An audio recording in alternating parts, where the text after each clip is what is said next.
Ladies and gentlemen, welcome to TMRP, the Metropolis Radio Podcast. Now, this week, it's going to be a different type of episode for TMRP. Instead of being a weekly news roundup like I've done for every episode up to this point, I decided to just focus on one topic and run with it.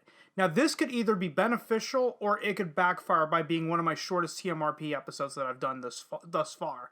But I need to attempt to do this to see if it works, so we're going to do it this week because why not? So without further dilly-dallying, let's get right into this week's episode, and we're going to focus on the fight between Alan Dean Foster and Disney, the fight that has transpired over the last week, and I am going to do something I have not done. There was a statement issued by the SFWA, the Science Fiction and Fantasy Writers of America. Now, for those that don't know what the SFWA is, it's basically another guild, but it's one specific for the, science fiction and fantasy writers of America. Most people that are in the SFWA are book authors, but they are just like SAG, that's the Screen Actors Guild, obviously for the actors. It's actually SAG-AFTRA, because AFTRA and SAG what's the word I'm looking for? Came together and morphed into one another like 10 years ago. But the SFWA did put something out publicly about it, and I am actually going to read from the SFWA word for word, something I've never ever done. So let's start. And they started the hashtag, that you might have seen on Twitter last week, hashtag Disney must pay Alan Dean Foster. And this is a message from SFWA's president, Mary Robent Kowal, and I know I butchered the hell out of that name, but the type is really tiny too, so whatever. This is the bad thing about having, really bad vision. So let's get into this. Last year, a member came to SFWA's grievance committee with a problem, which on the surface sounds simple and resolvable. He had written novels and was not being paid the royalties that were specified in his contract. The grievance committee is designed to resolve contract disputes like this. As part of our negotiating toolbox, we guarantee anonymity for both the writer and the publisher if the grievance is resolved, which makes sense. At least they're not strong-arming the one side if the writer's in the wrong here. So they continue, when it is working as president, I never hear from them. And yeah, you probably shouldn't, because it should be, quick and simple. Okay, here's your, okay, Mr. Foster, here's all the royalties we owe you, and, out the door you go. Bing, bang, boom, you're done. But let's continue with this. When talks break down, the president of SFWA is asked to step in. We do this for any member. In this case, the member is Alan Dean Foster. The publisher is Disney. Here are his words, and he actually wrote a letter that we are going to read verbatim. I am not going to add in my 2 cents at all until the very end of this. So let's get into it, because it's pretty lengthy. So strap yourselves in, boys and girls. Dear Mickey, Alan Dean Foster's letter. Dear Mickey, we have a lot in common, you and I. We share a birthday, November 18th. My dad's nickname was Mickey. There's more. When you purchased Lucasfilm, you acquired the rights to some books I wrote. Star Wars, the novelization of the very first film. Splinter of the Mind's Eye, the first sequel novel. You owe me royalties on these books. You stopped paying them. When you purchased 20th Century Fox, you eventually acquired the rights to other books I had written, the novelizations of Alien, Aliens, and Alien 3. You've never paid royalties on any of these, or even issued royalty statements for them. All these books, sorry, I had a brain fart there. All these books are all still very much in print. They still earn money for you. When one company buys another, they acquire its liabilities as well as its assets. You're certainly reaping the benefits of the assets. I'd very much like my minuscule, though it's not small to me, share. You want me to sign an NDA, non-disclosure agreement. We will get into that in just a minute, but let's get back to it. You want me to sign an NDA before even talking. I've signed a lot of NDAs in my 50-year career. Never once did anyone ever ask me to sign one prior to negotiations. For the obvious reason that once you sign, you can no longer talk about the matter at hand. Wink, wink, nudge, nudge. Every one of my representatives in this matter with many, many decades of experience in such business echo my bewilderment. You continue to ignore requests from my agents. You continue to ignore queries from SFWA, the Science Fiction and Fantasy Writers of America. You continue to ignore my legal representatives. I know this is what gargantuan corporations often do. Ignore requests and inquiries, hoping the petitioner will simply go away or possibly die. And again, we'll expand on that in just a minute. But I'm still here, and I am still entitled to what you owe me, including not to be ignored. Just because I'm only one lone writer, how many other writers and artists out there are you similarly ignoring? My wife has serious medical issues, and in 2016, I was diagnosed with an advanced form of cancer. We could use the money, not charity, just what I'm owed. I've always loved Disney, the films, the parks, growing up with the Disneyland TV show. I don't think Uncle Walt would approve of how you are currently treating me. Maybe someone in the right position just hasn't received the word. Okay, I'm going to break in right here. They have. They're just basically telling him to fuck off. They're telling him to fuck off with their silence, but back to the letter. Though after all these months of ignoring requests and queries, that's hard to countenance. Or as a guy named Bob Iger said, the way you do anything is the way you do everything. I'm not feeling it. Signed, Alan Dean Foster, Prescott, Arizona. Yeah, essentially, they want him to sign an NDA. That way they can never resolve the matter, and he basically is all hush-hush about it. That's basically the purpose behind the NDA. That way Disney can continue controlling the narrative. And here's the other thing, when he says, this is what gargantuan corporations often do, ignore requests and inquiries, hoping the petitioner will simply go away or possibly die. Disney, I hate to break this to you, but this is not how civil lawsuits work. If he files a lawsuit and, Alan Dean Foster unfortunately passes away, the lawsuit does not automatically go away once he's dead. The lawsuit simply transfers to his estate. Whoever inherits the estate. So does his contract. His contract then just transfers to the estate. You still have to pay him royalties. You still have to pay the estate royalties even in post-mortem. You can try to avoid paying royalties. It's just the estate would sue you, and there's a 95% chance that they're going to win, assuming that the gargantuan corporation is not going to stonewall them. They might try, but ultimately they're going to lose, and all they're going to incur is just one giant legal bill. But anyway, that was his writer, and the president comes back in, and the president of the SFWA comes back. I'm not going to try to pronounce her last name because I know I butchered it the first time. So Mary adds, and I'm reading this directly from the SFWA website. I will leave a link to this in the description of whatever platform you're watching this on. So if you want to read this for yourself, just to show I didn't omit anything, you can do that. So back to the SFWA statement. In my decade with the organization, the fact that we are forced to present this publicly is unprecedented. So too are the problems. The simple problem is that we have a writer who is not being paid. Yeah, just write the guy his royalty check and send him on his way. It's really not that difficult. It sounds like a certain gargantuan company spent way too much money acquiring another gargantuan company and is now cash strapped. And I guarantee you, if they go to court with it, that's what Disney's going to do. Oh, we can't pay the royalties because we wasted $73 billion just acquiring Fox. Oh, boo-hoo-hoo, we overpaid. Fuck Comcast. And the fact that they ran the bill up on us, we would have only got it for $50 billion. Boo-hoo-hoo-hoo. Anyway, back to the article. The larger problem has the potential to affect every writer, as I said in the title. Disney's argument is that they have purchased the rights but not the obligations of the contract. I really want this shit to go to court now. Please, Disney, fight this in court. I want to see you fucking lose so fucking badly.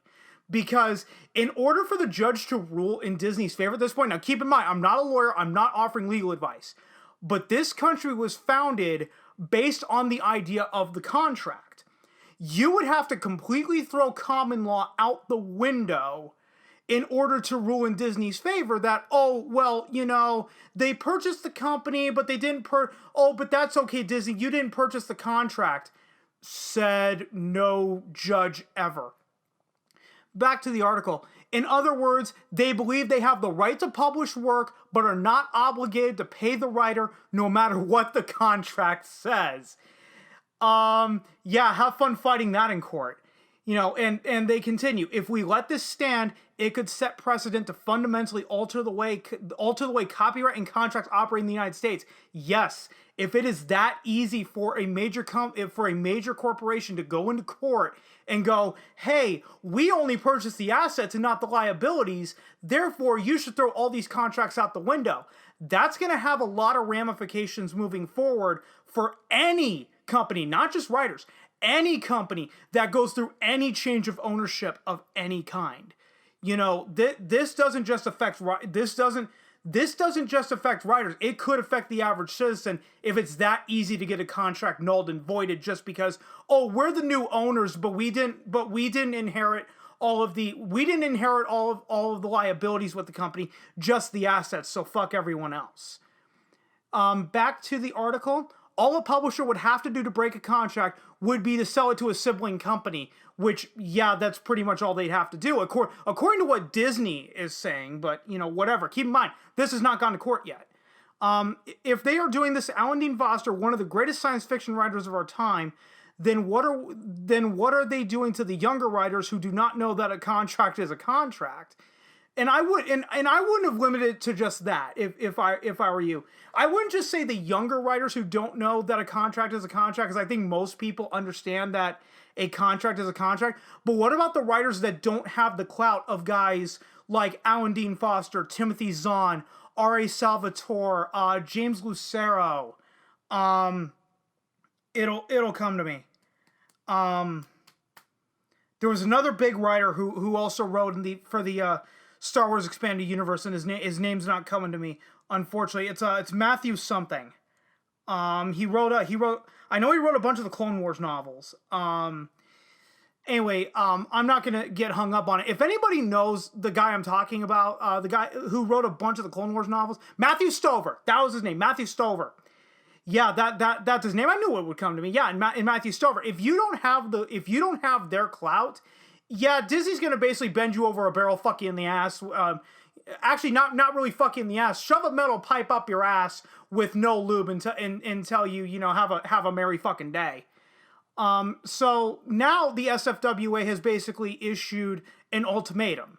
Right here, to resolve the immediate issue regarding their breach of contract with Alan Dean Foster, which, yes, if Alan Dean Foster were to go to court and sue Disney for breach of contract for unpaid royalties, he would probably win.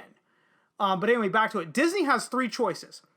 Option number one, pay Alan Dean Foster all back royalties as well as any future royalties. Sounds simple on the surface. The second option, publication ceases until new contract or new contracts are signed and pay all back royalties to Alan Dean Foster as well as any future royalties. Or option number three, which is the nuclear option, publication ceases and pay all back royalties to Alan Dean Foster. So we could very well see a case where we cannot buy the original novelization to the original Star Wars movie that he ghost wrote under George Lucas's name. But okay, so now we could probably never buy Splinter of the Mind's Eye ever again just because Disney does not want to pay the royalties owed to Alan Dean Foster. So the only way to ever read a book like Splinter of the Mind's Eye, and he wrote another Star Wars book in the 80s, and I can't remember it for the life of me. But let's just use Splinter of the Mind's Eye, because Splinter of the Mind's Eye is the most notable example. If you want to read Splinter of the Mind's Eye, it would not surprise me if, just a little bit down the line, you're gonna have to sail the high seas to get a copy of that book, to get a copy of that ebook. And this is literally just because of corporate politics. It's not because the book didn't sell well. It's because Disney does not want to pay the author royalties that he's owed. Back to the article. This starts with a conversation. You have our contact information and offer to sit down with a Disney representative, Alan's agent, Vonnie Lee Hansen, and a SFWA representative. Regardless of choice, Disney must pay Alan Dean Foster. If you're a fan of Alan Dean Foster or believe that a writer's work has value, please let Disney know. if you are a rider experiencing similar problems with Disney or another company, please report your circumstance to us here, and they leave a link. Hashtag Dear Mickey. Hashtag Disney must pay. Now, personally, here's where I'm gonna add my 2 cents in on this. And before I get into my 2 cents, I just saw this top response on the article. It may not be the top response by the time that this is uploaded, but it's from just a guy named Greg, and I love the one underneath him named Lamont Cranston. That's a great nod, sir. And I did a video entirely on Lamont Cranston's character, portrayed by portrayed by Alec Baldwin in 1994. And for those of you that don't know what I'm talking about, then you obviously do not know what evil lurks in the hearts of men. But anyway, this comes just from a guy named Greg. I'm going to read this quote for quote. Now, again, keep in mind, this is the internet. The old joke is, well, I read that there has never been a lie posted on the internet. Oh, really? Where'd you hear that? The internet. So take this with a grain of salt, but he does have a point. As a lawyer, this is completely baffling. How on earth does Disney think it can buy a company's assets but not its liabilities? I also don't understand why Mr. Foster doesn't just sue them, which I even said, just take it to court. He says he has legal representatives trying to contact Disney. Good fucking luck. You're never going to contact Disney. The Disney lawyers might ignore another lawyer. That's true, but they can't ignore the courts. Try not showing up to a civil hearing. The other side is going to win just because you didn't even bother to show up. But my 2 cents on this is, I do not blame the science fiction and fantasy writers of America taking this public, and for one big reason, because bad PR under the Bob Iger regime of Disney has been the company's holy water. If there is even one thing of bad PR, Disney flips the fuck out. And there's a couple of perfect examples. I know that most people have very short attention spans, and I don't blame most of you for forgetting about this, because this happened over a year ago. Remember when Walt Disney World had put in their new Skyliner? Apparently, yeah, I remember they had a bunch of problems with it, and one of the big ones was when the two gondolas apparently crashed into each other because of mistiming. And yeah, people were actually stranded up in those gondolas for hours and hours on end. Now, I have to unfortunately go to CNN because every other fucking website has, I see that you're using a browser with an ad blocker. And yes, I do use ad blockers. You have to pretty much use an ad blocker to surf the internet nowadays, because how many times have you downloaded a piece of fucking malware from an advertisement and then you have no choice but to reload the operating system? Yeah, it's happened to me more times than I care to admit. So for my safety, I use ad blockers, and I recommend most of you listening to this either get like Opera or Brave that has an ad blocker built into the browser, or simply just get third-party ad blocking software. Just pretty much, you can make the argument that in 2020, you absolutely need an ad blocker just to safely surf the internet. But anyway, getting back to the Skyliner incident, CNN reported, Walt Disney World lost a bit of its magic on Saturday night. This article came out on October 7th, 2019. It was updated on October 7th, 2019, but that may have been the day it was uploaded. Walt Disney World lost a bit of its magic on Saturday night as some visitors were left stranded on the theme park's new Skyliner gondola. And one of the Skyliner's three routes, quote unquote, experienced an unexpected downtime. I think two gondolas crashing into each other.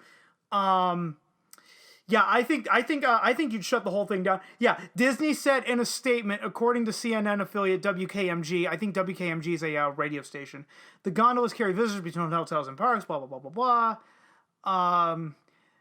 The affected line was traveling between Disney's Caribbean Beach Resort and Epcot, Palmer said.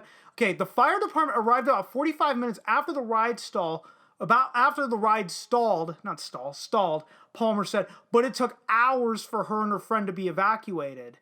Yes, they were evacuating 2 people at a time off the Disney World Skyliner, and it's like, it could be very slow if they're full to capacity, because apparently they were 10 capacity gondolas, so only getting 2 people off at a time.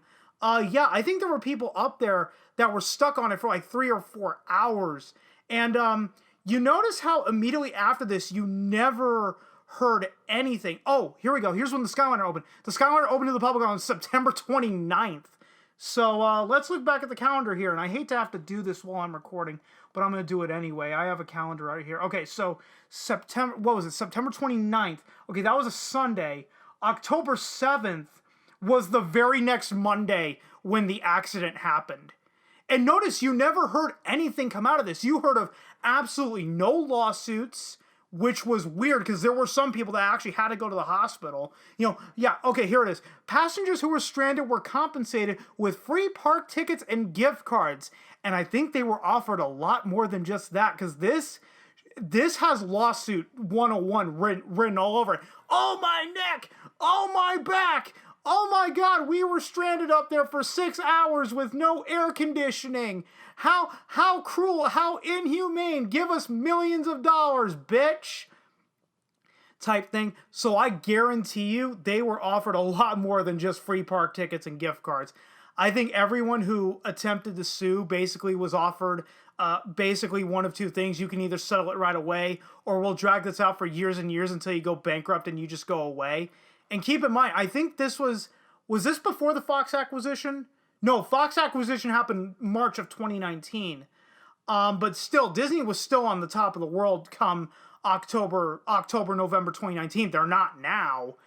But yeah, that was the Skyliner incident. There also was another one that happened back in January of this year, right before Onward came out. There was an artist who actually sued Disney Pixar over the unicorn van that was in the movie.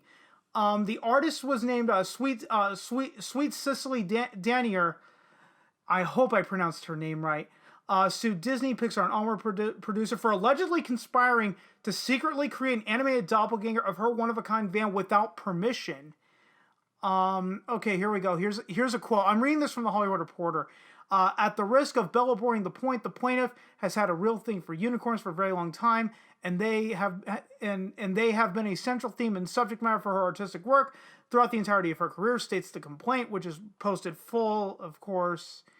Hold on. I think there was something in here. Okay, here we go. It has drawn quote-unquote considerable press attention, according to Daniel, who says a San Francisco magazine piece sparked Pixar's attention, and the company reached out about renting her vehicle for a special event in September of 2018. So this was about a year and a half before Onward even came out.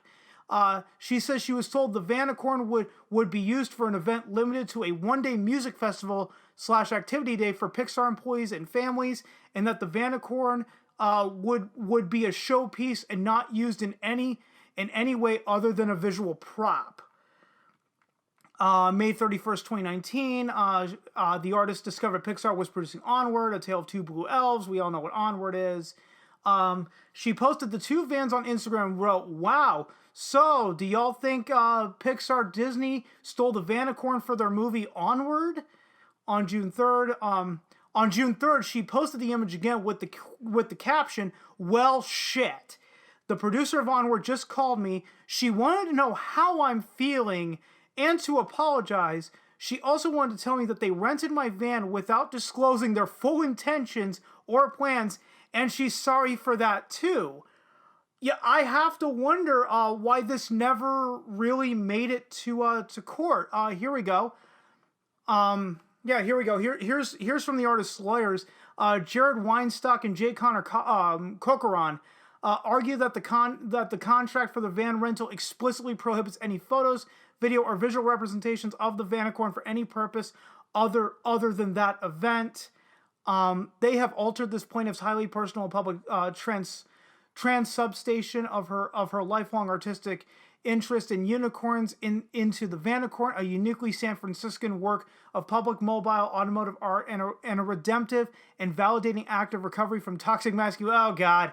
Oh God. Okay, whatever. This person's from San Francisco. I figured that we would have this. from toxic masculinity and a former marriage, whatever. They're from San Francisco. Hey guys, ever seen that episode of South Park when I think it was Kyle's parents that wanted to move to the progressive city of San Francisco, where they basically just whiff their own farts, and all the kids basically just do nothing but do drugs all day because their parents are so far up their own fucking asses. I think that was like the 10th or 11th season. It was right after the 2006 Oscars when George Clooney gave that bullshit speech. Like, you know what? America thinks that we're so out of touch, and I love that we're out of touch. We were shouting about the AIDS epidemic when it was just whispers. We were one of the first people championing civil rights by giving Hattie McDaniel the first African-American actress to win an Academy Award. I am proud to be out of touch with middle America type bullshit. Okay, and back to this. Toxic masculinity and a former marriage, blah, blah, blah, blah, blah. San Francisco's a fucking shithole. What? Okay, and which has instead been pilfered by the defendants as a commercial and corporate conduit for the aspirations of a pair of blue boy elves looking for their father in a mass-marketed Disney film, and was accomplished by the defendants under wickedly misleading pretenses. Yes, if you signed a contract under false pretenses, you can get that contract. You can get that contract thrown out. She did use the DMCA, that's the Digital Millennium Copyright Act, of the Visual Artists' Rights Act, and violated California Artists Protection Act, blah, blah, blah. In addition to seeking damages, Danier is asking the court for an injunction barring defendants from distributing, marketing, or selling infringing advertisements, merchandise, and the film itself, and she wants a declaration that defendants' related copyrights are invalid. Disney has not yet responded to a request for comment on the complaint. And what's funny about this is you never heard about any sort of follow-up. This just kind of went away as well. And I could guarantee you Disney just basically settled with the artist in this one. And hence why it went away. Now I'm going to go into something that I will admit is entirely speculative, but is my personal opinion. If you guys remember, I think this was announced in 2014. It was the Disney nuked the entire. Hold on, it already reloaded for me. Disney nuked the entire Star Wars expanded universe. Like a couple years after they had acquired Lucasfilm. Yeah, Lucasfilm has just issued a statement saying that the entire expanded universe is no longer official canon. Why? Well, because we can. This may sound like a pretty brutal decision, but it was unavoidable. Bullshit. Spanning decades of novels, comics, video games, and more, the expanded universe is now too vast and complex to tie into a new trilogy of movies that will have to be accessible to new viewers. Well, here's the thing. Then just say that the movies are going to take precedent over the novels. So if there's any contradictions, it's like, hey, we're more focused on the movies and TV shows and not really the books or the comics or the video games. If there's contradictions in those, well, tough shit, there's no way to avoid it. After, publishing so many comics going back to the 70s, novels going back to the 80s and 90s. Well, Splinter of the Mind's Eye goes back to 78. But still, there were a lot of novels in the 80s. There were a ton in the 90s. Going into the 2000s, at some point you're going to contradict yourself. But this is all my opinion. This is nothing I'm about to say is confirmed. But I think they killed the expanded universe for one reason and one reason alone. And that was to not pay the writers' royalties to continue printing those books. Because, okay, maybe Alan Dean Foster did not get the best deal when he first signed on to write, Splinter of the Mind's Eye, because Lucasfilm was a new company at that time, and Alan Dean Foster was just somewhat getting off the ground. But writers like Timothy Zahn, James Lucero, I almost said Greg Lucero for some reason, James Lucero, Matthew Stover, R.A. Salvatore, all came along in the 90s, probably got much better deals than what Alan Dean Foster was offered, and maybe Disney just didn't want to pay it. Maybe they released it under the Legends line as kind of a workaround. Now, I am not privy to those contracts. I don't know what is stipulated. The only people that know what are in the contracts are the Walt Disney Company themselves, the writers themselves, and all the writers' representatives. To me, I have no idea what is in those, but it would not surprise me if they rebranded the old expanded universe under Legends as a loophole to get around paying the writers royalties. And there were even some speculations about why Disney was killing the expanded universe, and that was essentially to sell more books. They didn't want to work within the old continuity, but they wanted to revamp it and reboot it for their own gain. And guys, I would not be surprised. And like I said, because Thrawn appeared in Rebels, and if I'm not mistaken, I have not read the Thrawn books in probably 10 years. I only read Heir to the Empire. But I believe Thrawn in Rebels was vastly different from Thrawn in Heir to the Empire, Dark Force Rising, and The Last Command. So maybe they could skirt Timothy Zahn. They could skirt him out of his royalties for basically all they're worth. So guys, I'm just going to end this here. I can probably continue to go on, but I feel like I'm going to sound like a broken record pretty soon. So I think I've made all my points for this episode of TMRP. And basically the potential ramifications that that Disney refusing to pay Alan Dean Foster has. In fact, it wouldn't surprise me if Timothy Zahn, James Lucero, Matthew Stover, and Ari Salvatore are going through the exact same thing. They're just not making it public. But again, I don't want to sound like a broken record. I'm going to close this off right here. So if you guys wish to follow me, I do have a blog. That is metropolisradio.blogspot.com. I am also over on Twitter. My Twitter handle is @Metropolis. That is a capital M, lowercase e, T-R, capital O, lowercase b, E-L-I-S-K. If you cannot stand Twitter, which I do not blame you if you cannot fucking stand Twitter, I am also over on Parler with the exact same handle that I have on Twitter. I also have a Twitch channel where I am doing gaming live streams every Friday night around 10 o'clock p.m.-ish Eastern Standard Time.